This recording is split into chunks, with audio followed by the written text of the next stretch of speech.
amigos de esta casa, bienvenidos al Salón La Lengua en un día que muchos de los que nos gusta y nos apasiona la historia riojana estábamos esperando para tener la presentación de esta monografía coordinada por el profesor don Diego Tellez Alarcía, que será mi compañera, la vicepresidenta de la Junta de Gobierno, Gloria Martínez Manso, la persona encargada, luego a posteriori, de presentar el currículum de Diego. Y digo que es un día interesante, muy importante para hablar del cerco de Logroño de 1521, de los mitos y realidad, o también, como muchos de ustedes conocerán, como el sitio de Logroño. Yo aquí guardo, pues eso, muchos recuerdos de los días de San Bernabé celebrando en el centro riojano, y antes estábamos pues charlando previamente, y en el que han venido distintos conferenciantes para hablar en esa fecha sobre lo que acaeció en esos días, y realmente te encuentras un año, otro año, con distintas versiones de las distintas personas que han venido al centro riojano, y entonces dices, aquí hay mucho de fábula, o hay mucho de mito, o hay errores en la historia, y por eso es de alabar que haya historiadores, que haya personas que se dedican a la literatura riojana, como es hoy aquí Diego, y que hayan hecho un exhaustivo trabajo de investigación, recopilando datos, y para luego poner que yo espero que esta va a ser la realidad de lo que muchos estamos esperando, los logroñeses, riojanos y todos los personas que hemos conocido este hecho histórico. Ya será él el que nos cuente cuáles son esas batallas, cómo se dirimieron y cómo tuvieron lugar, quiénes se enfrentaron y quiénes no, que también hay muchas veces también dudas de cómo fueron al respecto. No me quiero extender mucho más en esta presentación. A todos ustedes agradecerles su presencia en este día, que, como digo, de gran significancia para dar luz verde a este acontecimiento histórico que, recordamos, estamos a 2 de febrero del 2022, pero se celebra y estamos presentándolo aquí en el centro riojano unos días después de la celebración del 5º centenario, porque estamos hablando de 1521, el año pasado, el 2021, se celebró el 5º centenario de esta efeméride, de esta batalla en la ciudad de Logroño. Sin más dilación, le voy a dar la bienvenida de nuevo a Diego y ceder el turno de la palabra a la vicepresidenta del Centro Riojano de Madrid, doña Gloria Martínez Manso. Muchas gracias.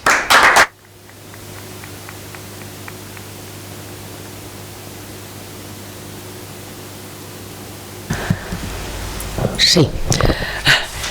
Buenas tardes, Diego. Buenas tardes a todos. Vamos a ver, lo primero que quiero yo que Diego nos indique, porque ayer por la mañana recibió el premio de investigación del Instituto de Estudios Riojanos, que me lo acabo de anotar aquí. Le he dicho, ya anótamelo, que puedo decir yo cualquier cosa. Entonces, bueno, luego nos indicas de qué va el premio, ¿vale? Estaba pensando, digo, tengo que leer todo esto. Es que hay que leerlo. Porque es significativo para la semblanza, el currículum de él, cómo se ha movido en estos ámbitos. Entonces lo tengo que leer. Perfecto, muy bien. Diego Tellez Alarcía nació en Logroño, por lo tanto no es murciano. Es un historiador riojano de pura cepa, nacido, criado y madurado entre las primeras cosechas de nuestra Universidad de La Rioja, en la que sigue impartiendo docencia en la actualidad. En 2006 defendió su aplaudida tesis doctoral sobre don Ricardo Wold, el ministro de origen irlandés de Fernando VI y Carlos III. Por ella recibió varios premios, entre ellos el extraordinario de doctorado y el de la Fundación Española de Historia Moderna, historiador polivalente, ha dedicado su atención a temáticas, ámbitos geográficos y cronologías muy variopintas, desde las intrigas de la corte española del siglo XVIII a las construcciones de identidades nacionales en América Latina en el siglo XIX, pasando por la historia naval y militar de toda la Edad Moderna o la de los desastres naturales. Para ello, ha recorrido más de un centenar de archivos, tanto en España como en el extranjero. De hecho, ha completado su formación como investigador en lugares como los Archivos Nacionales de Londres, el Archivo Secreto Vaticano, la Escuela de Altos Estudios en Ciencias Sociales de París y las universidades de Virginia en los Estados Unidos, de San Martín en Buenos Aires, de Santo Tomás en Manila o de la Ciudad del Cabo en Sudáfrica. Su lista de publicaciones es interminable. Pero bueno, luego aquí hay un apartado en el que viene lo que ha escrito sobre nuestra tierra, sobre su tierra. Diego comenzó a interesarse por nuestros pueblos ya en el año 2004 con su colaboración en la obra colectiva titulada Pradejón Histórico. Desde entonces ha participado en las historias de Quel, Calahorra, Santo Domingo y Arnedo. También se ha puesto en la piel de doña Jacinta Martínez de Sicilia, a la que resucitó en su célebre perfil de Facebook. Esa sí que luego no la cuentas. No, si queréis, encantado. Sí, yo no sé quién... La duquesa de la Victoria, esposa de Espartero. Ay, pues he vivido en esa calle. Pues mira, no lo sabía. El libro que presenta hoy es su última gran aportación, y ya sabemos todos cuál es el libro. El cerco de Logroño de 1521, mitos y realidad. Y luego aquí hay un breve resumen del libro. Mitos, leyendas, lugares comunes, representaciones distorsionadas, fábulas y errores han presidido hasta hoy nuestro conocimiento sobre el cerco de Logroño de 1521. Pese a los 500 años transcurridos, el asedio no comenzó el 25 de mayo. No hubo concejo abierto. Vélez de Guevara no era el corregidor. Tampoco fue el único capitán encerrado para la defensa. Los franceses apenas superaban los 8.000 soldados. Los logroñeses no lucharon. Asparros no era un inepto. El cruce del Ebro se produjo por Agoncillo. Los bombardeos apenas duraron 3 días. El sitio una semana. No hubo combates en el Rebellín. De hecho, todavía no había Rebellín. No se pasó hambre, la retirada no fue desordenada, no se inundó el campamento francés. Entonces yo creo que basándonos en esto, yo creo que ya puedes empezar tú mismo a... Bueno, voy a ir anotando todo lo que dice, alguna cosa no dices, luego te lo recordamos. Lo recordáis y ¿vale? Yo amplío lo que queráis. Muy bien. Muchas gracias, señor presidente, señora vicepresidenta. Lo primero de todo quiero agradeceros que me hayáis permitido exponer mi investigación, o mejor dicho, nuestra investigación, porque esto es un trabajo coral. Yo estoy aquí en representación de mi equipo, que formamos, como luego os explicaré, unos cuantos investigadores e investigadoras. Y ya digo, estoy muy agradecido por la oportunidad que me brindáis y realmente emocionado. Yo tenía muchas ganas de conocer el Centro Riojano de Madrid, como Gloria ha glosado muy rápidamente. Ya llevo unos cuantos años investigando sobre historia riojana y la verdad tenía muchas ganas de estar aquí y de compartir con vosotros pues nuestros conocimientos, aprender unos de otros. Y bueno, pues por fin cumplo este pequeño sueño de estar rodeado de mis paisanos en Madrid, hablando de historia de nuestra tierra. Así que muchas gracias. Y luego también muchas gracias a los asistentes. Soy consciente de que todos somos personas ocupadas y que hay múltiples estímulos, y quizás una conferencia sobre historia y de una ciudad como Logroño no sea lo que más pueda interesar a determinado público. Todos los que estáis aquí, os agradezco profundamente que hayáis venido a escucharme. Y sin más dilación, pues vamos a ir viendo un poco lo que os he preparado sobre el cerco de Logroño. En principio yo quiero hablaros un poco del proceso que hemos realizado para hacer la investigación, no tanto de los resultados, va a haber un resumen de ellos, aunque Gloria ha hecho un resumen bastante acertado de los mitos que nos han legado. Parece increíble, fijaros, ¿no? 500 años. A mí se me hace difícil pensar esa cifra en la cabeza. Ya miro 10 años atrás, hablábamos con Gloria en la presentación hace un ratito, madre mía, hace 10 años, qué joven me sentía, qué lleno de vitalidad, ahora estoy más cansada. Imaginaos, 500 años, ¿no? Es una cantidad de tiempo importante que debió de pasar despacio. ¿Cómo en 500 años, los logroñeses y los riojanos en general, fuimos incapaces de conservar, no una memoria, porque la memoria todo lo distorsiona, sino un mínimo, una base de los hechos que realmente sucedieron aquel mes de junio de 1521? Y digo junio porque fue en junio. Tradicionalmente se habla, no, el 25 de mayo, esto lo dice Alvea de Castro en su memorial. Los franceses llegan a Logroño el 25 de mayo. Mentira. Se lo inventó como tantas otras cosas. A Alvea de Castro le debemos gran parte de esos mitos y de esas fábulas. ¿Cómo en 500 años nadie? Tenemos universidades de hace 30. Y antes de universidad, pues hubo otros investigadores en La Rioja que podían haber. Nadie se le ocurrió ir al Archivo General de Simancas, al Archivo General de Navarra, a la Biblioteca Nacional Francesa y a otros muchos archivos, a ver qué decían los que realmente saben de esto, que son los que vivieron estos acontecimientos. Como Alvea de Castro, que vivió más de 100 años después y escribió más de 100 años después de estos sucesos, iba a tener más información que, por ejemplo, el general Asparrot, o que Pedro Vélez de Guevara, o que el duque de Nájera, o que el condestado de Castilla. No, es que esas fuentes no se han conservado. Pues mire usted, sí se han conservado, están todas.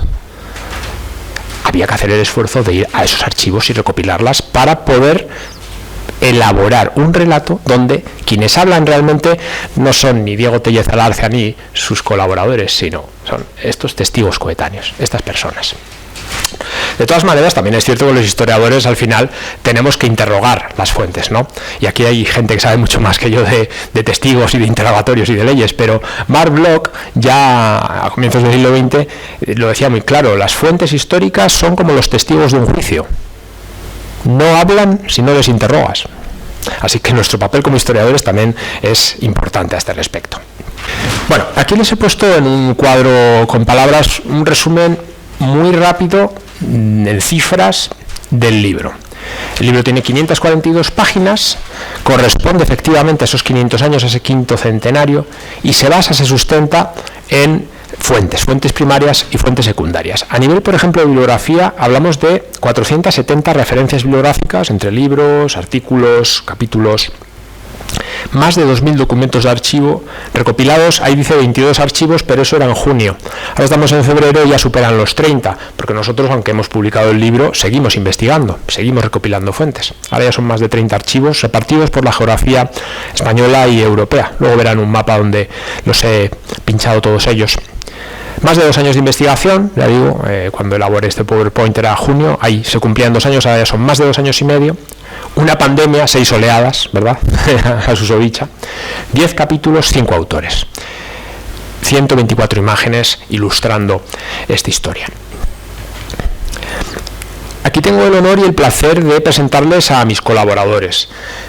Como verán, aparte de quien les habla, han participado en la elaboración de esta monografía otros 4 autores, los cuales paso a presentarles. El primero que ven junto a mí es Sergio Cañas Díez, es doctor en Historia Contemporánea y se ha encargado sobre todo de los capítulos relativos a la evolución de las fiestas de San Bernabé, porque a pesar de que el festejo quedó bastante fijado pues casi inmediatamente después del cerco con el voto de San Bernabé, que se supone se firma en 1522, aunque el primer documento que tenemos es algo posterior, bueno, a pesar de que tenían esa guía, el festejo fue evolucionando.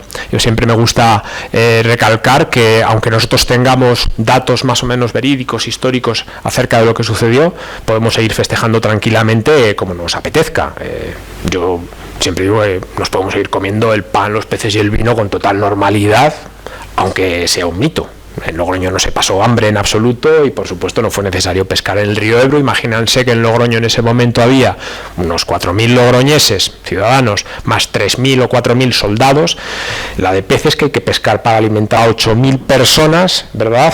En el río Ebro, imagínense, necesitaría, no sé, la flota pesquera gallega allá faenando, ¿no? O sea, un mito muy bonito, precioso, pero sin base real. Bueno, pero da igual. Yo soy el primero que de niño y adolescente me comía encantado el pan, los peces y el vino. Por lo tanto, sigamos celebrando. En el cuarto centenario, esto me gusta mucho contarlo, se celebró el cuarto centenario de 1921, entre otras cosas, con un partido de fútbol. Que yo sepa, en el Logroño de 1521 fútbol no se jugaba. Bueno, pues se les ocurrió que era una manera de conmemorar, y lo curioso del asunto es que ni siquiera jugaron con un equipo francés, que hubiera tenido sentido, o incluso con Osasuna, ¿no? No sé, el equipo de Logroño entonces creo que era la Unión Deportiva, pues un enfrentamiento con Osasuna, por ejemplo, con un equipo navarro. Hubiera tenido sentido, pero no, se jugó contra el Alavés, pobres vitorianos que habían venido a auxiliarnos, y sin embargo en 1921, pues bueno. Lo que quiero decir con esto es que festejemos como queramos, ¿verdad? Y Sergio se encarga de hacer ese repaso histórico a la evolución de los festejos, que como ven pues ha tenido sus idas y sus venidas y sus cosas curiosas, ¿no? En los últimos años, por ejemplo, las recreaciones históricas, ¿no? Que es una novedad bastante interesante, pintoresca y de gente muy apasionada por la historia, dicho sea de paso. Yo creo que es al colectivo al que más monografías del Cerco de Logroño le hemos vendido. Gente muy interesada en la historia. Bueno, Maite Álvarez Clavijo, que es la siguiente que ven en pantalla, es la gran especialista en la historia del arte y del urbanismo de Logroño. Es la que más sabe sobre prácticamente cada puerta de todas las calles de Logroño de 1521, la conoce Maite. Por supuesto, los edificios importantes, religiosos, defensivos, militares, todos los conoce Maite, y ha hecho un capítulo sobre esa cuestión para que entendamos pues cómo estaba Logroño en aquel entonces. Ha elaborado el mapa del sitio de Logroño. Ni siquiera teníamos en 500 años un mapa fiable de cómo se había producido el sitio de Logroño. Bueno, pues ella lo ha elaborado, ha reconstruido más o menos el perímetro que gracias a las investigaciones sabemos que tenía la muralla, y los edificios, las calles que sabemos que tenía Logroño en aquel entonces.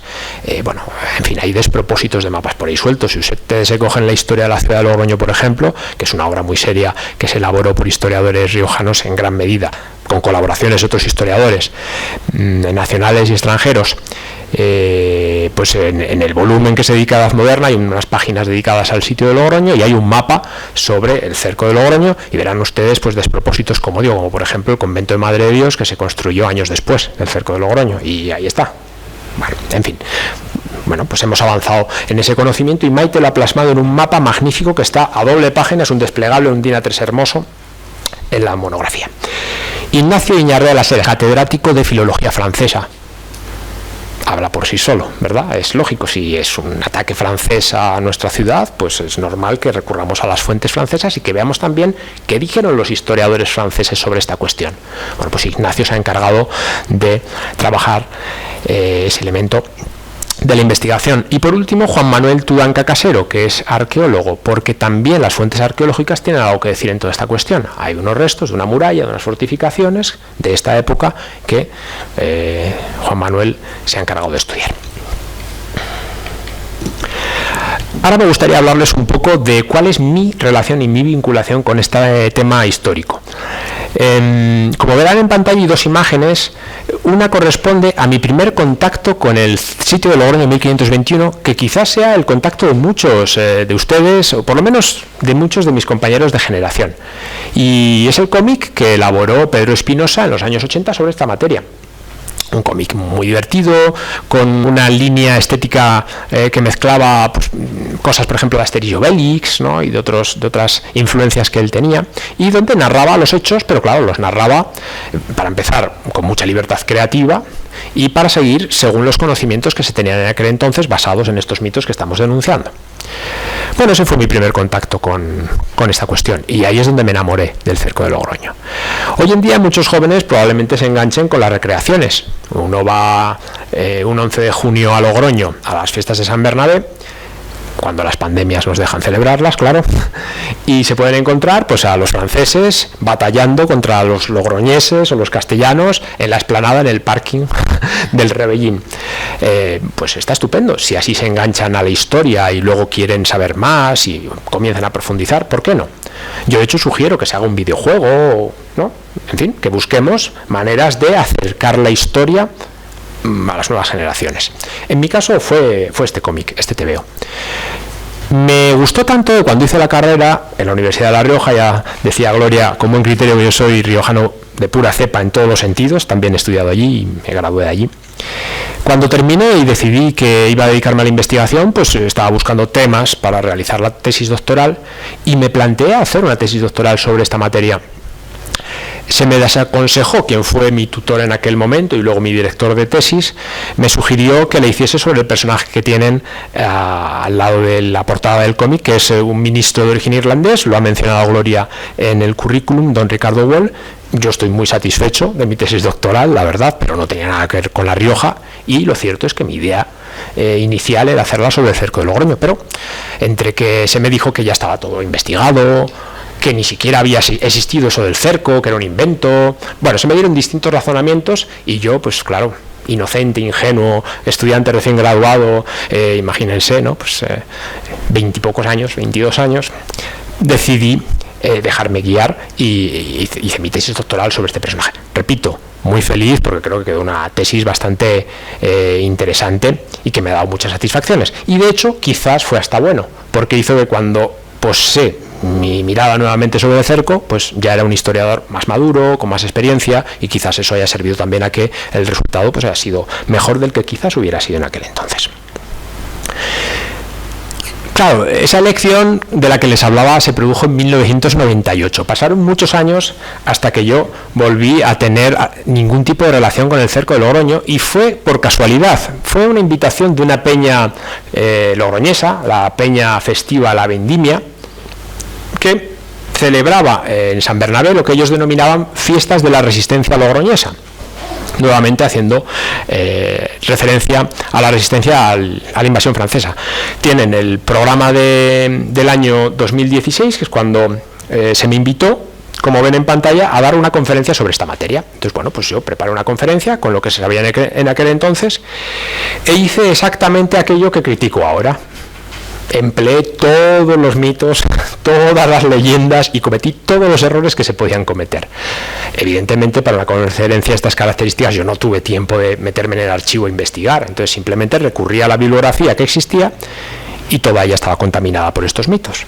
Así que yo también caí en esa trampa, nadie debe sentirse por ello culpable. Sin embargo, ahí ya me quedó como un come-come, una semilla de que algo no funcionaba muy bien, y empecé a mirar alguna cosita en mis ratos libres.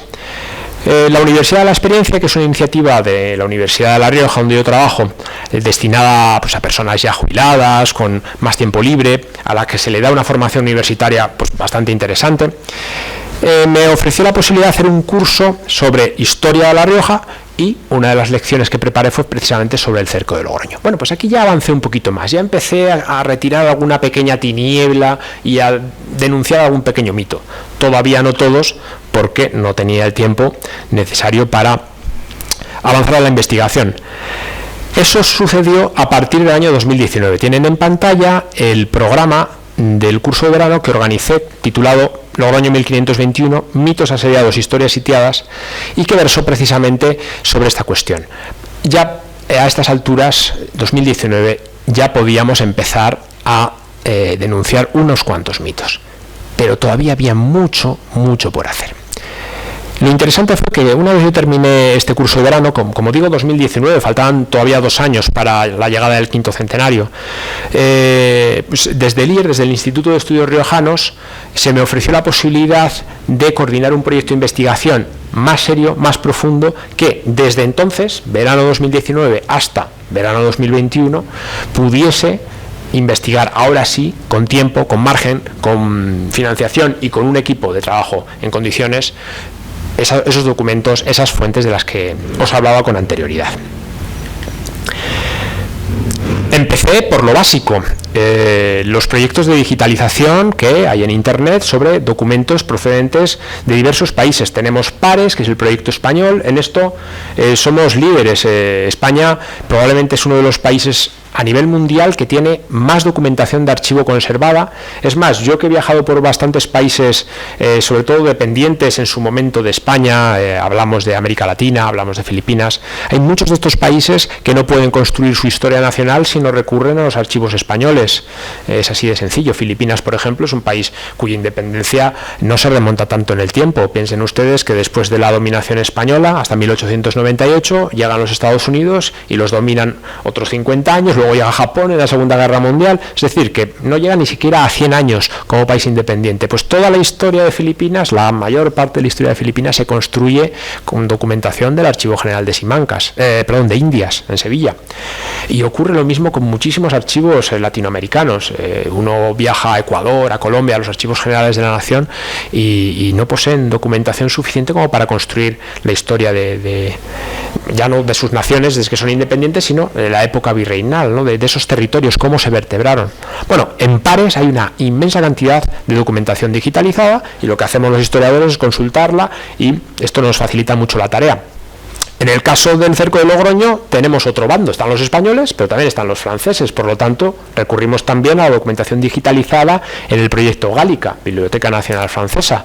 Ahí es donde aparecieron las cartas de Asparrot, porque sí, el general francés, André de Foix, señor de Asparrot, que era quien dirigía las tropas francesas en el cerco de Logroño, escribió una serie de cartas, unos días antes del inicio del cerco y otras unos días posteriores, y en ella se ofrece una información valiosísima sobre este acontecimiento. También en Navarra tienen un potente proyecto de digitalización de documentos en el Archivo General de Navarra y también, como ven, recurrimos a la biblioteca virtual de la prensa histórica, sobre todo ya para cuestiones relacionadas con la celebración de San Bernabé.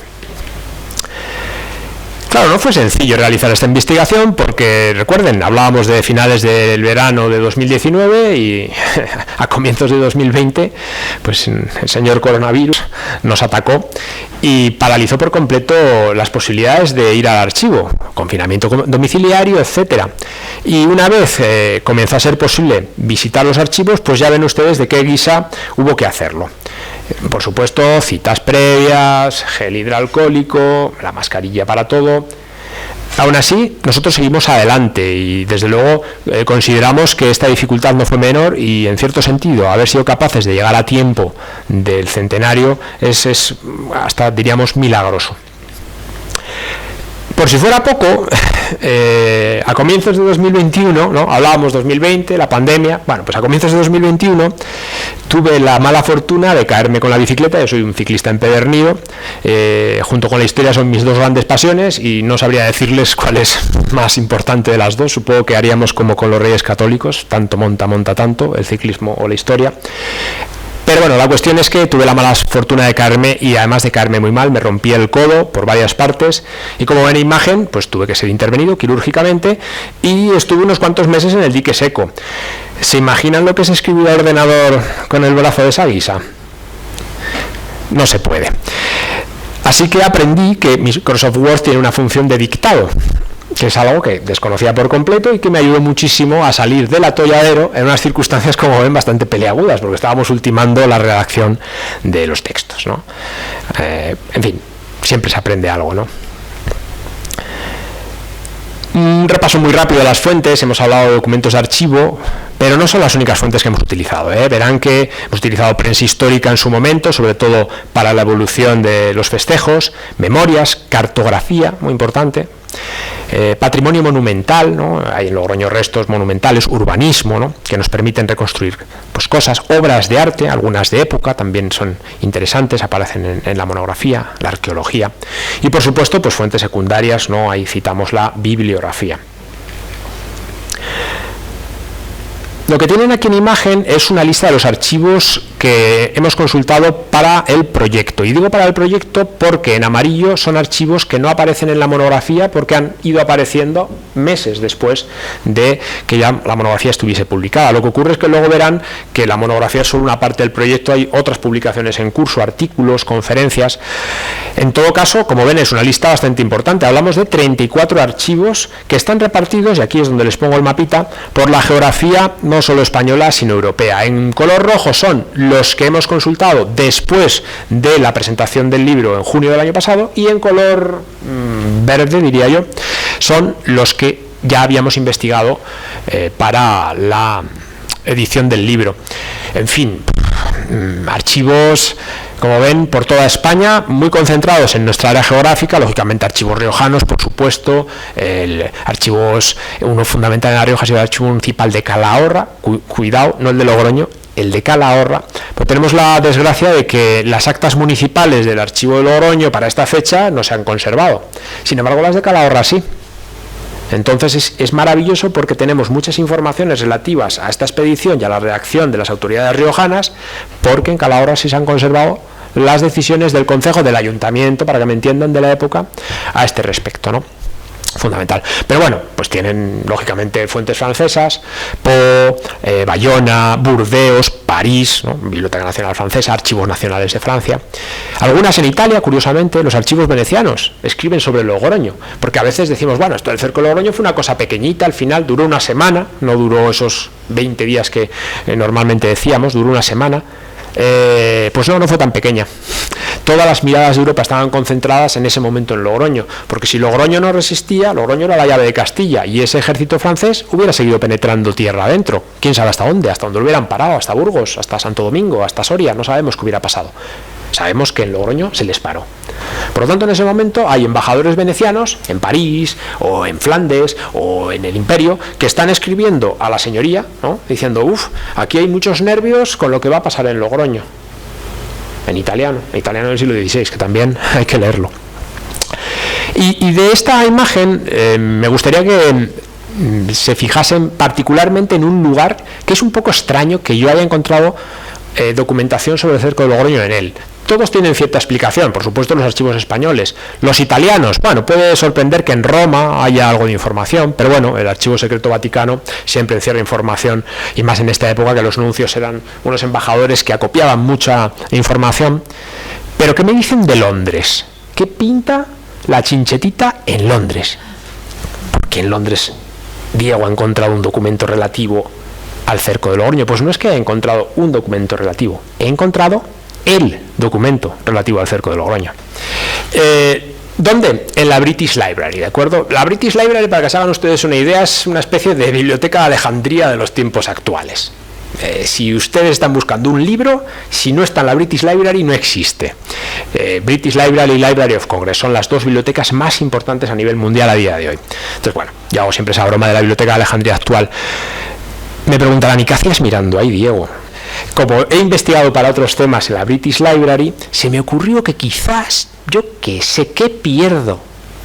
Si total, es una página web, yo me meto, entro en el catálogo, pongo unas palabritas y la British Library me va a decir lo que tenga sobre eso, ¿no? Entonces, bueno, entré, Logroño, 1521, la British Library no se había interesado en eso. Pero de repente dije, ¿y si hay algo de sobre Asparrot? Va a mirar, ¿no? ¿Qué pierdo? Entonces, Asparrot, no hay nada. Yo, espera. Este tío yo lo he visto escrito Asparrot, Asparros, Lespar, Espar, Esparrots. Bueno, a la 10ª variante me cansé de contar. Si no lo he visto escrito de 15 o 20 maneras distintas, no lo he visto de ninguna. Evidentemente, sabiendo cómo funcionan estos sistemas, te das cuenta de que si varías una sola letra, el ordenador es listo, pero no es tanto, no te va a dar el resultado. Entonces tuve que buscar una por una cada variante, hasta que al final, con Asparros, acabado en S, que es, por cierto, mi forma preferida de denominar al general francés, ahí apareció esto. Este es el registro que aparece cuando escribes Asparros, lo pueden hacer ustedes, en su teléfono móvil o en su ordenador. Y dice autograph letters and signatures of eminent Frenchmen, y unas fechas, ¿no? Es decir, cartas autógrafas y firmadas de hombres franceses eminentes. Y entre ellas hay una carta, la ven reseñada en azul, de André de Foix, señor de Asparros, que dice: comandante en jefe de las fuerzas francesas, y dice que está escrita en Logroño el 8 de junio de 1521. A mí me estalló la cabeza. Yo pegué un bote en la silla, comencé a gritar, como si me hubiera tocado el gordo de la lotería, una cosa así. El 8 de junio era en pleno cerco de Logroño. No teníamos ni un solo documento fechado en el Logroño del cerco, ni uno. Imagínense. Y además del general francés, del que estaba dirigiendo las operaciones. Bueno. Maravilloso. Uno de los grandes momentos de mi vida como investigador, he de reconocerlo. En pleno confinamiento domiciliario, en mi casa, en fin, fue una cosa sublime. Pero esto no significaba gran cosa. Lo único que significaba es que yo sabía que en Londres, en la Biblioteca Británica, había una carta de Asparros al rey francés, escrita en Logroño, en esa fecha, pero no tenía la carta. Y los británicos son un poco más rácanos que nosotros con lo de digitalizar documentos, ¿eh? Como los catalanes, la pela es la pela, los británicos funcionan muy así. Entonces, claro, ¿qué hice yo? Pues escribirles. Les escribí con mi inglés macarrónico: estimados señores, encuentro esta referencia, es vital para mi investigación y para mi vida, y necesito, por favor, que me hagan llegar esta carta de alguna manera. Bueno, pues no, son duros de roer. Me costó 4 o 5 mails y casi 6 meses conseguir. Claro, también pónganse en situación, confinamiento domiciliario, todos los servicios cerrados, lo único que abrían eran los Mercadonas y poco más, ¿verdad?, por el papel higiénico. Y entonces, realmente, la Biblioteca Británica estaba cerrada. No solo para mí y para mi petición, estaba cerrada para todo el mundo. Y no tenían fecha de reapertura. Además es que ellos, la ola fue más tardía que nosotros. Bueno, hubo un bibliotecario, Kate Horn, que se apiadó de mí. Y fíjense cómo es la bondad humana a veces y cómo influyen pequeños detalles y pequeñas generosidades, en este caso, en una investigación en que todos conozcamos cosas sobre nuestra historia y nuestro pasado. Decía, se apiadó de mí, bajó al depósito, bibliotecario de guardia, con su teléfono móvil, sacó el legajo a escondidas, le hizo las fotografías que van a ver a continuación al documento y me las envió desde su teléfono móvil. Le estaré eternamente agradecido. Por supuesto, le envió un ejemplar y no sé, y le mandaría lo que quisiera, bombones, rosas, lo que me pida, porque la verdad es que fue extraordinariamente generoso. Si yo no hubiera recibido esta carta a tiempo, claro, yo les invitaría a que intentasen leer algo de la carta. Lo único que se distingue un poco bien es la firma, Asparros. Es otro de los motivos por el cual yo prefiero llamarle así, no Asparrot, que es como nosotros le conocemos más habitualmente, Asparros. Pero leer este tipo de cartas escritas en francés del siglo XVI, con la grafía, la caligrafía de entonces, es un desafío. Bueno, pues llegó a tiempo para que yo le dedicase el tiempo que necesitaba para poderla transcribir, luego poderla traducir y luego con esos resultados, con esa información, pues escribir el capítulo. Y decía cosas maravillosas. Por ejemplo, una muy importante.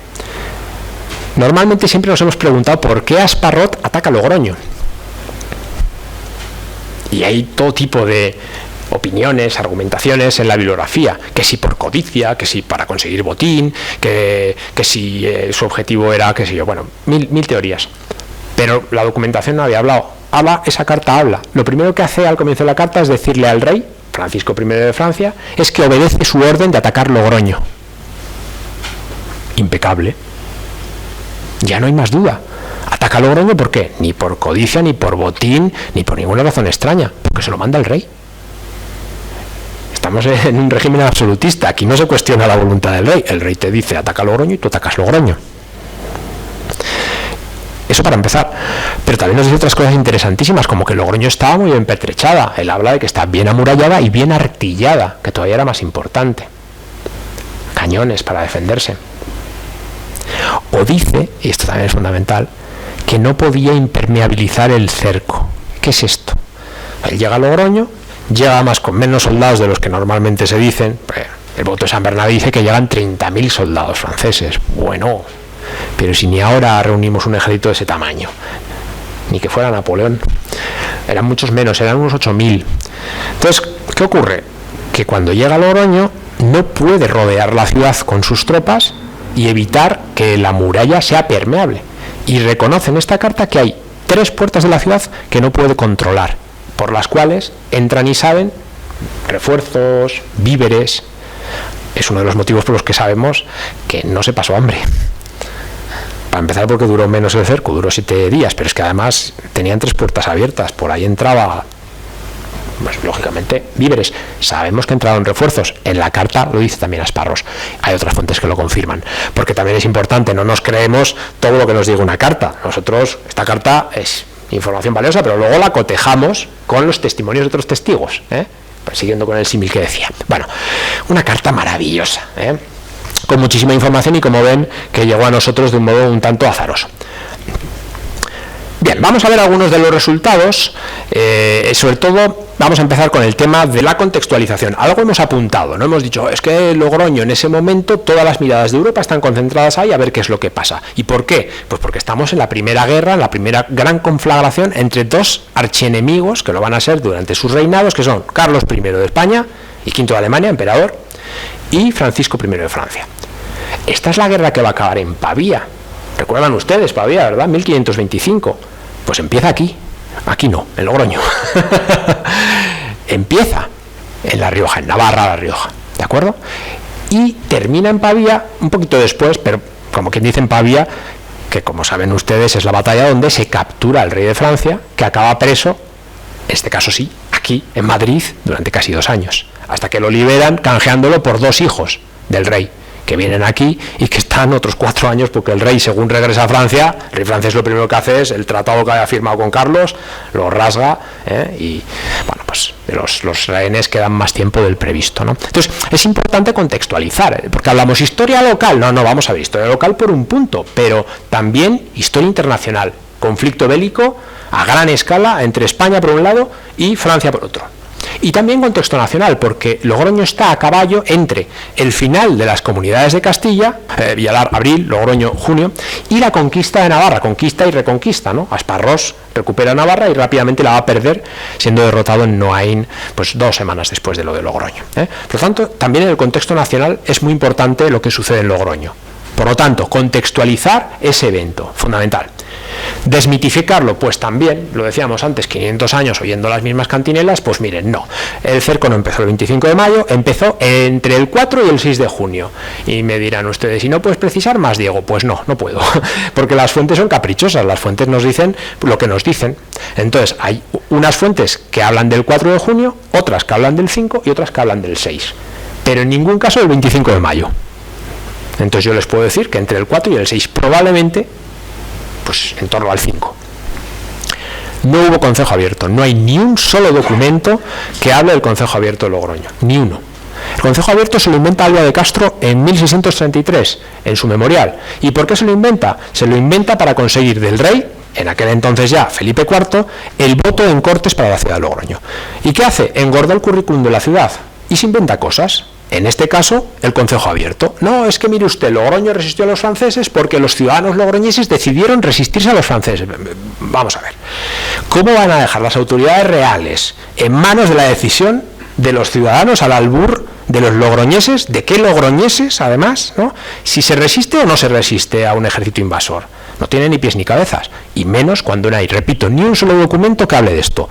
Ni el duque de Nájera, ni el condestado de Castilla, ni el almirante, ni el cardenal Adriano, ni el corregidor, que no era Vélez de Guevara, era el licenciado Villegas. Ninguno de ellos menciona nada del Concejo Abierto, ni siquiera los historiadores que tratan el tema del cerco de Logroño antes de Alba de Castro. Sandoval, Mejía, Ginés de Púlveda, ninguno lo menciona. Blanco y en botella, se lo inventó. ¿Vélez de Guevara no era el corregidor? Pues no. Tiene una calle hermosa en Logroño y siempre se os ha hablado del corregidor Vélez de Guevara. No era. Había sido corregidor un año antes, y de ahí el equívoco. Pero en 1521 sabemos que el corregidor era un señor llamado Diego de Villegas. Era un abogado, se le había nombrado a comienzos de 1521. y no hay ninguna duda, la documentación lo deja establecido. Los logroñeses no lucharon, salvo contadas excepciones. Hay dos, Gómez de Mendoza y Gonzalo de Oviedo, que eran soldados profesionales, eran de Logroño, pero simplemente estaban allí, eran soldados, esto sí. Pero el resto de los logroñeses se limitaron, y esto se sabe también por la documentación, está perfectamente atestiguado, a cosas importantes. Proveer de víveres a los soldados, proveerles de munición y de otros bastimentos que eran necesarios. Por tanto, no es que no tuviesen ninguna función, pero desde luego no lucharon.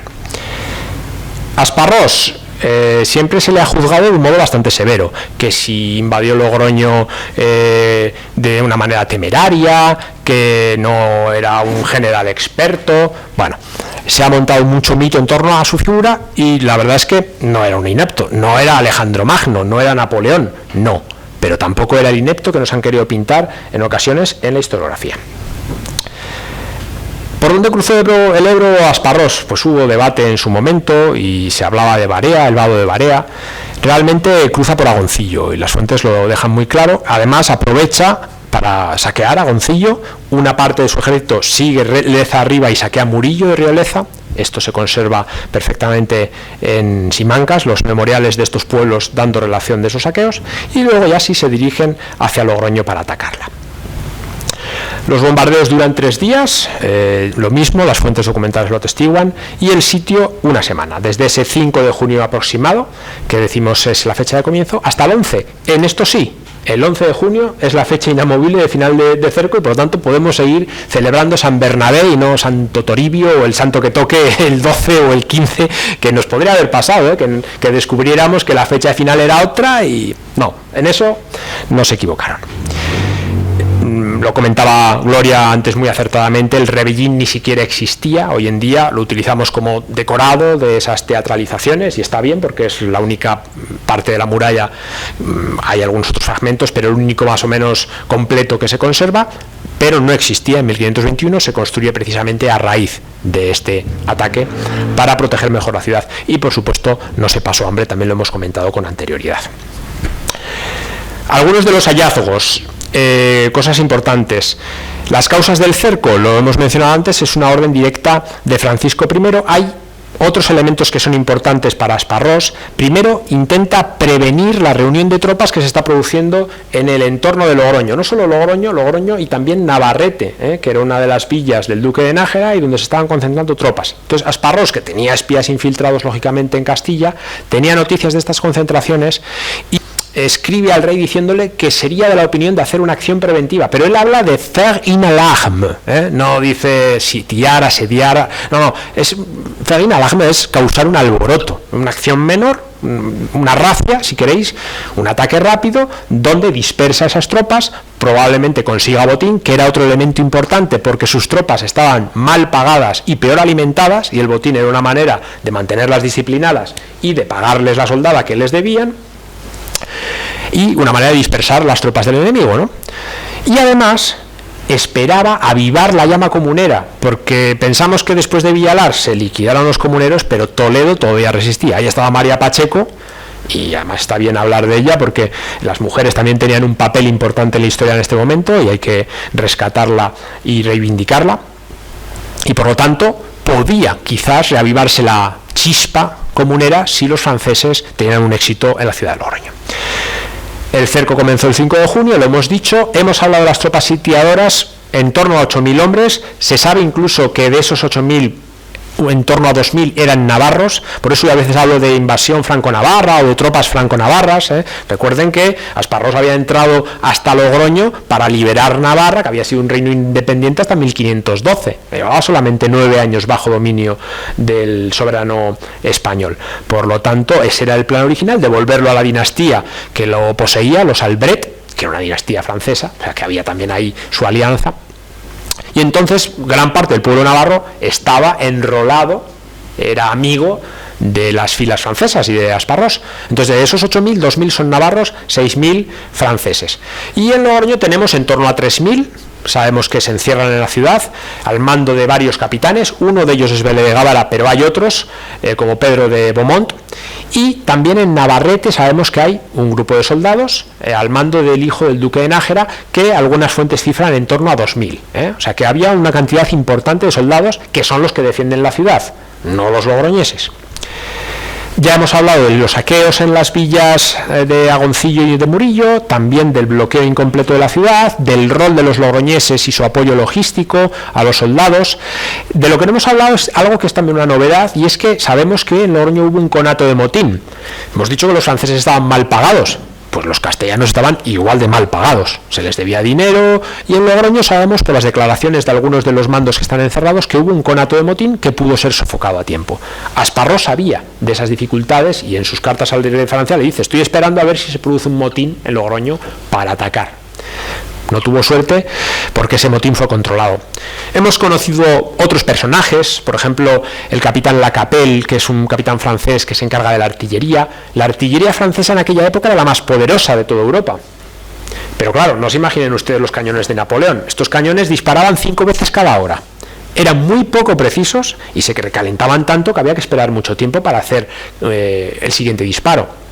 Entonces, tenían un problema con ellos los franceses. Si los podían acercar lo suficiente a las murallas, ganaban en precisión y entonces sí eran capaces de abrir brecha en la muralla y penetrar en la ciudad. Pero en Logroño se encontraron con el rol, el papel de un nuevo tipo de soldado que son los escopeteros. Es una especie de arcabucero primitivo, para que me entiendan, ¿no? Estos escopeteros, con grandes arcabuces apoyados en horquillas, eran varios cientos e impedían la batería francesa acercarse a las murallas, porque cada vez que lo intentaban se situaban en las murallas de Logroño, les disparaban, les causaban tantas bajas que no podían avanzar lo suficiente como para que los disparos fuesen precisos, ¿no? Fue como un duelo, el sitio de Logroño más un duelo artillero, la artillería francesa por un lado, la artillería logroñesa y estos escopeteros por otro, ¿no?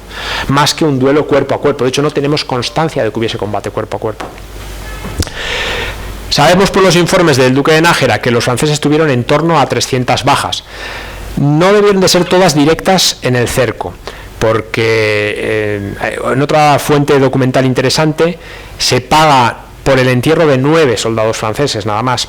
Sin embargo, los franceses cuando se retiran frente a Agoncillo, al otro lado del Ebro, y ahí montan un campamento donde sí abandonan varios cientos de cuerpos, bueno, pues heridos, probablemente enfermos también, que era algo que sucedía mucho en esta época, y también desnutridos, ¿no? Porque realmente hambre, quienes pasaron más hambre en el cerco fueron, curiosamente, los sitiadores y no los sitiados. Y por último, pues otro de los resultados interesantes es que no fue una desbandada, una huida muy ordenada.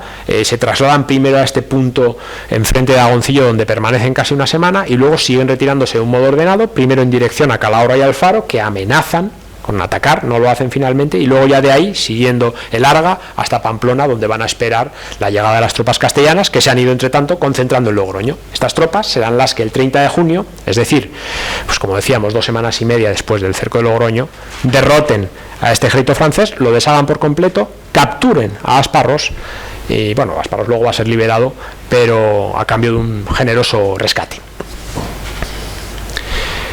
Para ir terminando la intervención y darles la oportunidad a preguntar lo que consideren oportuno, pues les presento algunos de los resultados del proyecto. El libro lo tienen aquí delante, ahí está la portada, pero no ha sido lo único que ha salido de esta investigación. Tienen también en el centro la portada, el cartel o el tarjetón de otro curso de verano que organizamos, en este caso el año pasado, 2021. Aquí ya sí con los resultados de la investigación. Recordarán que les hablaba de un primer curso en 2019, que fue el de dar el pistoletazo de salida. Este ya es con las conclusiones. A la derecha de la imagen ven también la portada de la revista de Lezos, es el número 44, es una revista que publica el Instituto de Estudios Riojanos. Yo le digo el National Geographic de La Rioja, porque es una revista que tiene pues muchas ilustraciones, muchos mapas, con un tono mucho más divulgativo. Y claro, a algunas personas enfrentarse a un libro de casi 500 páginas les puede resultar un poco duro como primer paso. Sin embargo, Belezos condensa toda la información de la investigación en artículos de 4 o 6 páginas que resultan más amigables para pues, un personal que no esté tan versado o que no tenga tantas ganas de enfrentarse a textos históricos. Entonces yo les recomiendo, por ejemplo, si tienen interés, bueno, ya ahora está ya incluso en el Wikipedia, porque nos encargamos de que en Wikipedia también hubiese una entrada sobre el cerco de Logroño actualizada, Pero si les interesa más información, pueden empezar por el Belezos, y si les interesa más aún, por supuesto, el libro la contiene toda. Aquí está las ponencias y las conferencias y las mesas redondas que impartimos en ese curso de verano del que les hablaba con anterioridad. Se grabaron con muy buen criterio y entonces ya no queda en una iniciativa cerrada que quien no asistió ya no puede ver esa información, sino que es una iniciativa que sigue viva. Yo impartí una conferencia donde se entraba en mayor profundidad en los resultados de la investigación, en mucho más detalle, y está a su disposición en YouTube. No tienen más que buscar Diego Tellez Alarce Cerco Logroño y les va a aparecer en YouTube. Y ya vamos por más de 600 visitas, que para una conferencia sobre historia es una barbaridad de gente. Yo recuerdo en la sala, cuando yo la impartía, había 30 personas. Pues imagínense si hemos multiplicado el impacto. Está claro que no los 600 clics son personas que la han visto por completo, ¿no? Pero aún así, a pocas que la hayan visto porcentualmente, es un impacto muy superior al de simplemente dar una charla como pueda ser esta. Bueno, esta grabación puede tener un poco el mismo efecto multiplicador en su día cuando se suba. Más cositas, artículos en revistas de investigación como Príncipe de Viana, como Calacoricós, que es una revista de la ciudad de Calahorra, en La Rioja, o Gracurris, que es la de Alfaro, con la ampliación de temas parciales relacionados con las líneas editoriales de estas revistas. Bueno, pues también se ha publicado ahí artículos por parte de nuestro proyecto. Y aquí tienen los proyectos de futuro, también de publicación de artículos científicos, en este caso una revista de proyección nacional como es Hispania Sacra, de la cual me escribieron ayer con buenas noticias, aceptando el artículo que les remití hace unos meses sobre otro aspecto particular de la investigación. Y a la derecha una revista francesa, la revista de Pau y de Ver, donde acabo de remitir hace unas semanas otro artículo, en este caso en francés, para dar a conocer la investigación en el país vecino, porque tenemos también esa vocación de que allí se conozcan los resultados de nuestra investigación. También, además, 2 congresos internacionales en los que hemos presentado ponencias, uno sobre el 5º centenario de los comuneros, que se celebró en torno a las fechas de la batalla de Villalar. Ahí presentamos un texto, y el segundo es un congreso que se celebró en Argentina, en el Mar del Plata, sobre historiografía europea, donde también presentamos los resultados de la investigación. Y ahora sí, para terminar, hablábamos al comienzo de la intervención, Gloria, o sea, y cuéntanos luego lo del premio. Bueno, lo del premio es muy sencillo. Ayer tuvimos el gran honor de ser galardonados, y como ven, por la propia presidenta de la comunidad, Concha Andreu, con el premio de investigación del IER, que es el premio de investigación más importante que hay en la comunidad autónoma sobre temas riojanos. Es un premio que convoca no solo trabajos de historia, convoca trabajos de cualquier disciplina científica. Competimos con gente que puede investigar, no sé, en el calzado, o en enología, o en química, y dentro de los 14 trabajos que se presentaron a esta convocatoria, el nuestro pues resultó escogido como el mejor, y bueno, pues nos han dado este reconocimiento que nosotros agradecemos muy sinceramente. Y bueno, espero no haberles aburrido demasiado. Estoy a su disposición para cualquier pregunta, comentario, sugerencia que tengan a bien hacerme. Gracias.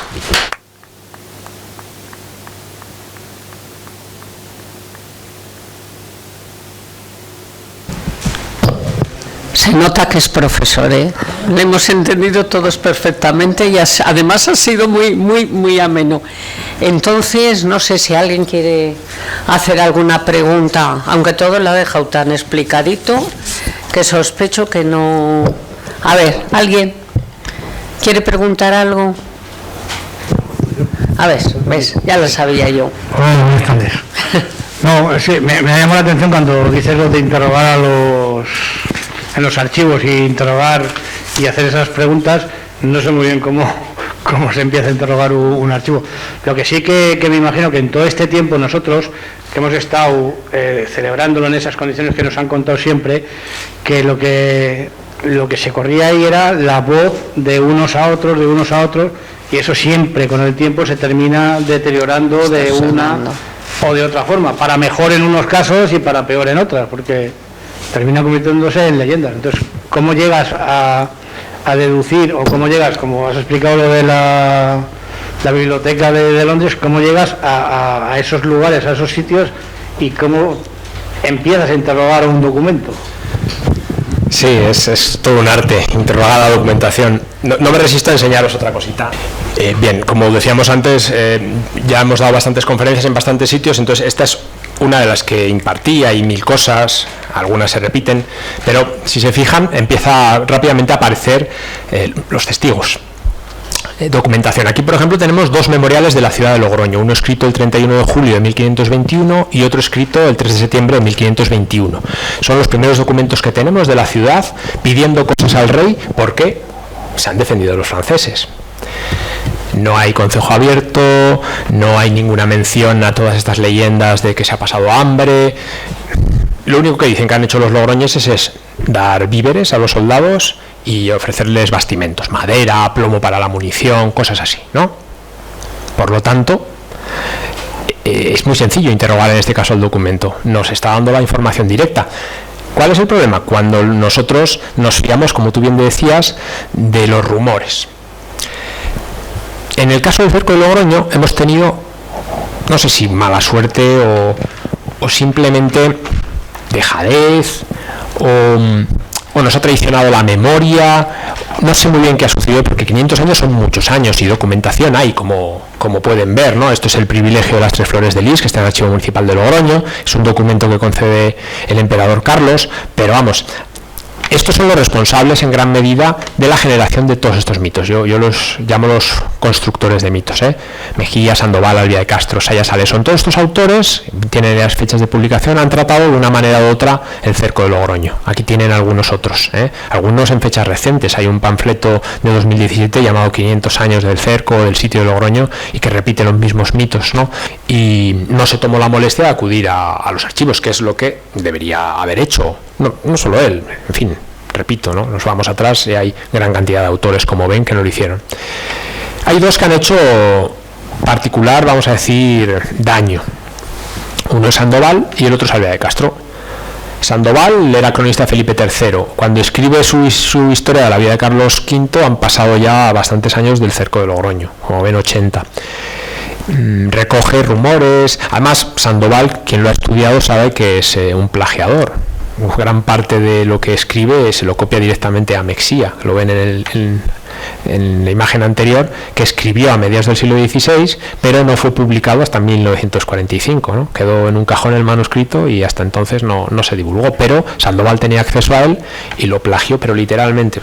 Pones uno al lado del otro, es increíble, es como si tuviese la función cortar-pegar actual de los ordenadores.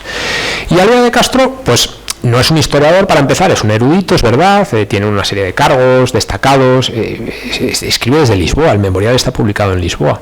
Y él mismo en el memorial admite que sus fuentes son fuentes orales, que imagínense en 1633, ¿qué tipo de fuente oral puedes tener, ¿no? Las fuentes orales siempre hay que trabajarlas con mucho cuidado, aunque hayan sido testigos directos de las cosas. Pero si es un nieto al cual le ha contado el abuelo cómo fue el cerco de Logroño, lo mencionabas tú claramente con anterioridad, ¿no? La memoria no es lo mismo que la historia, ¿no? Edulcora las cosas o todo lo contrario, entonces es complicado.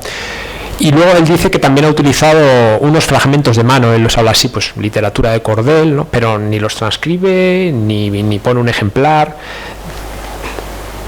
y genera todo este tipo de mitos que luego se van repitiendo. ¿Por qué? Pues porque los autores, los Sayas, Salesón, Gómez, todos los que ven en imagen, recurren a Alvia de Castro, ¿no? Recurren a Alvia de Castro. Y como digo, incluso autores posteriores, ¿no? Está la historia de la ciudad de Logroño, que la mencionábamos antes, está Jiménez también, en 1987, que no pueden decir, es que no había documentación. No, mire usted, sí la había. En Simancas estaban desde siempre los despachos del duque de Nájera, los despachos del condestado de Castilla, del cardenal Adriano, del almirante de Castilla. En todos ellos hay información y de hecho muchos de ellos estaban ya publicados en un volumen sobre la historia de las comunidades que se publicó a finales del siglo XIX y ya estaban, ¿no? Entonces, a ver, claro que había documentación. Lo que no había habido era otra cosa, o tiempo para hacer la investigación, o interés, porque también el interés de la historiografía por unos temas u otros fluctúa. Esto es historia más o menos política, que en ciertos años pues no tenía mucho predicamento, era más la historia social o la historia económica, y entonces pues se le daba un interés muy secundario y por lo tanto una inversión en profundizar en ella menor, ¿no? Ahora en la actualidad pues se ha rescatado ese interés y quizás pues sí que tenemos más apoyo, ¿no?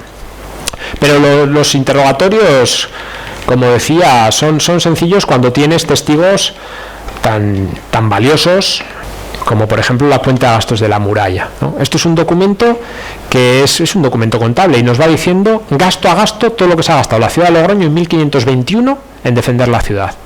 Están las panaderas.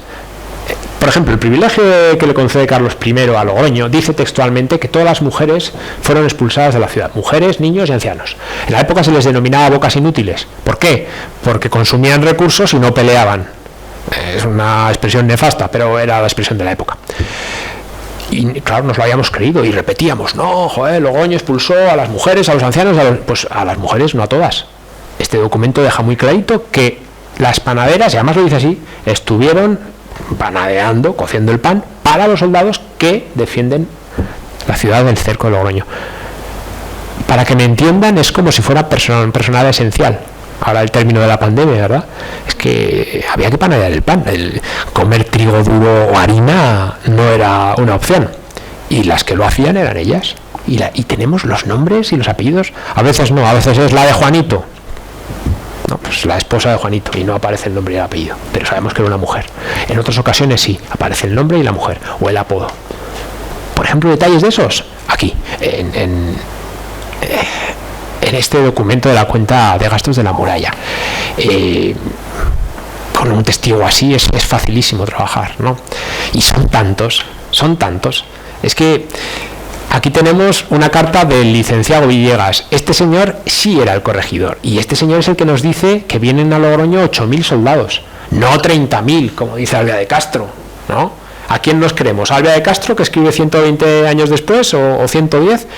¿O al corregidor que estuvo encerrado en Logroño defendiendo la ciudad y que los pudo contar? Al final es un poco también de lógica, ¿no? Aquí tienen también... A ver, todo esto se ve muy fácil aquí y ya está masticado, pero hay que leerlo, hay que procesarlo, hay que encontrarlo, ¿no? Pero bueno, es lo que decíamos antes, hay muchos proyectos de digitalización que ya te da acceso a algunos de estos documentos. Por ejemplo, estos documentos que estábamos viendo en pantalla, en esta pantallita, todos estos están digitalizados, menos el último, el de Duque de Nájera, ¿no? Pero igual, en Simancas, la primera visita que yo hice a Simancas estuve una semana y me traje de botín, entre otras cosas, estas cartas del Duque de Nájera. No es muy complicado.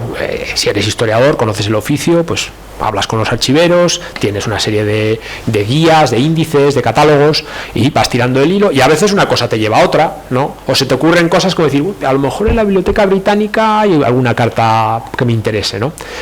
Una pregunta muy habitual que me hacen es ¿qué pintaba la carta de Asparrós en Londres? ¿No? Porque encontrar ese testigo es importante, pero ¿y quién lo había llevado ahí? Sospechamos que fue interceptada, ¿eh?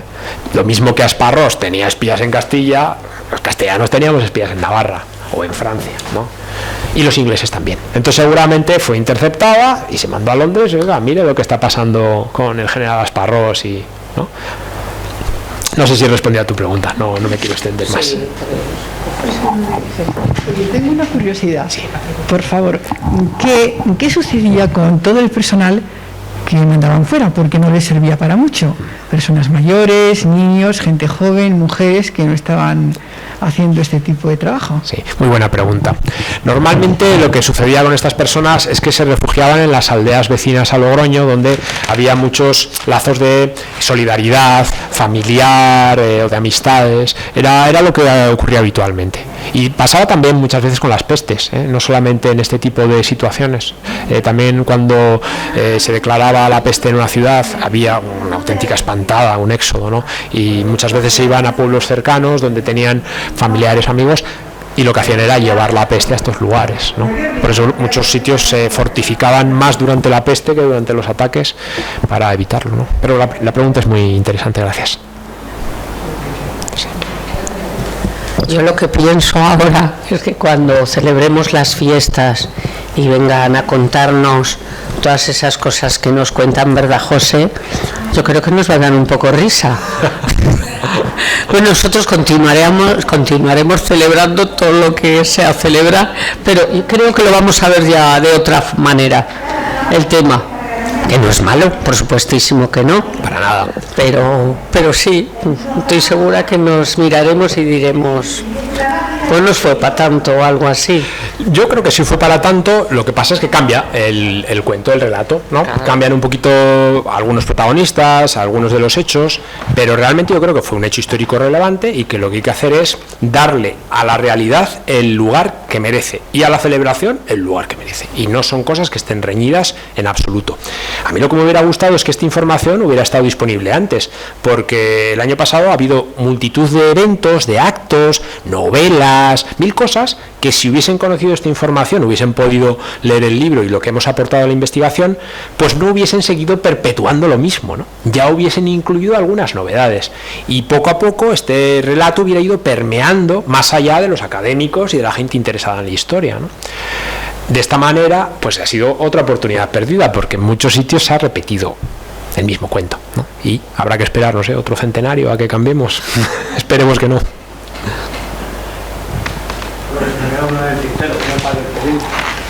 Finalmente el sitio se rompe porque llegan las tropas de Duque de Nájera, porque los franceses deciden irse, o cómo se rompe realmente el sitio. Fantástica pregunta, te lo agradezco mucho.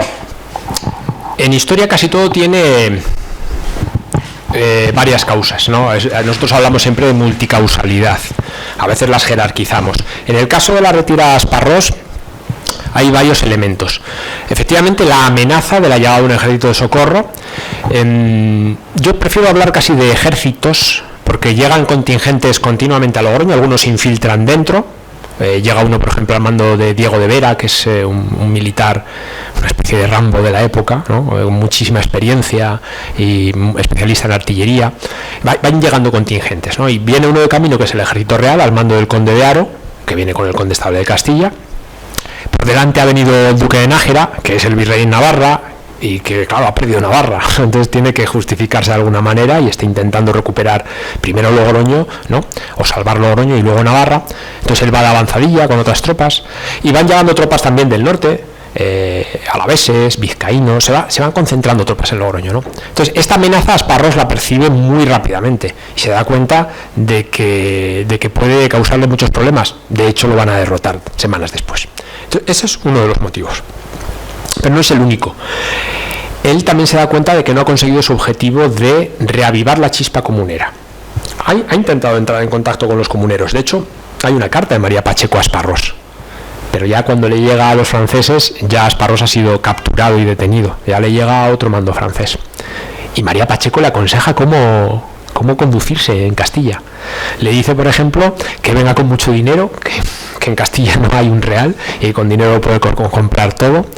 Le dice que con las villas de realengo sea generoso, pero que con las de señorío manchas Castilla, ¿no? Como dice el refrán. Claro, porque hay un elemento antiseñorial en la revuelta comunera que es importante, ¿no? Si permite aconsejar, es un personaje fascinante María Pacheco. Entonces él se da cuenta de que no ha conseguido eso, reavivar esa chispa con la que él contaba. Pero claro, si reaviva la chispa, ese ejército de socorro tiene que darse media vuelta para callar las protestas comuneras, ¿no? Y no lo ha conseguido eso. Y luego también se da cuenta de que Logroño no va a caer tan fácilmente como Navarra. Él ha tenido un paseo triunfal por Navarra, le han abierto las puertas de todos los sitios. Llega a Pamplona, le abren las puertas, ¿no? Y los soldados que en Pamplona huyen, la fortaleza de Pamplona, que está sin acabar, resiste unas horas. Ahí es herido Ignacio de Loyola, San Ignacio, el fundador de los jesuitas. Pero Logroño le planta cara. No sabemos si hubiera resistido mucho más, pero le planta cara. Y luego tiene otro problema, y él lo dice en sus cartas, que por eso son tan importantes. Su ejército se está desmoronando. Los ejércitos de esta época son como terrones de azúcar en un café. En cuanto les das un par de vueltas a la cucharilla, no tienen fondos suficientes para mantenerlos, lo decíamos antes, están teniendo problemas de hambre. Navarra tenía una cosecha pésima en 1520, la de 1521 aún no se ha recogido. Entonces, no tienen dinero y no tienen víveres. Está sufriendo deserciones masivas y está teniendo problemas de disciplina. Realmente no confía en que sus órdenes vayan a ser seguidas al pie de la letra, ¿no? Entonces, reuniendo todos esos factores, es cuando Asparrós decide retirarse ordenadamente, conservar el hueso de su ejército y huir hoy para pelear mañana. Se retira, como digo, justo enfrente de Agoncillo, hay un soto en ese momento, el soto del rey, acampa allí y observa, espera, a ver qué pasa con las tropas castellanas, que no estaban mucho mejor. Pero las tropas castellanas se reúnen y entonces pues decide continuar la huida hasta Pamplona, que es donde le dan caza.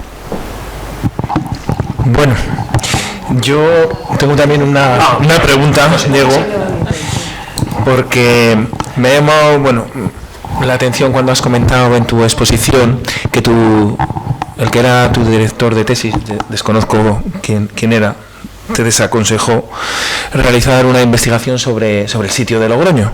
Entonces, director o personas, profesores que tenías al cargo por aquel entonces, ¿cuál ha sido la reacción? ¿Te han felicitado por esta investigación? Estoy vivo, ¿no? Todavía. no es poco. A mí me ha sorprendido bastante gratamente decir la madurez con la que la sociedad logroñesa pues ha aceptado una versión bastante cambiada. Yo entiendo que en muchas ocasiones causa cierta decepción, yo no lo veo igual, para mí los hechos históricos son igual de valiosos que los míticos, ¿no? Pero me ha sorprendido la madurez con la que la sociedad riojana en general, logroñesa en particular, ha acogido estas novedades. A veces siempre hay algún negacionista, esto es normal, es lógico y forma parte del juego, digamos. Tampoco esto hay que entenderlo como una especie de Biblia sagrada, intocable. Mañana aparece otra carta de Asparros al día siguiente contándote otra película y tienes que cambiar medio libro. Yo espero que no, tanto como medio no. De hecho, llevamos ya 6 meses de andadura más después de su publicación.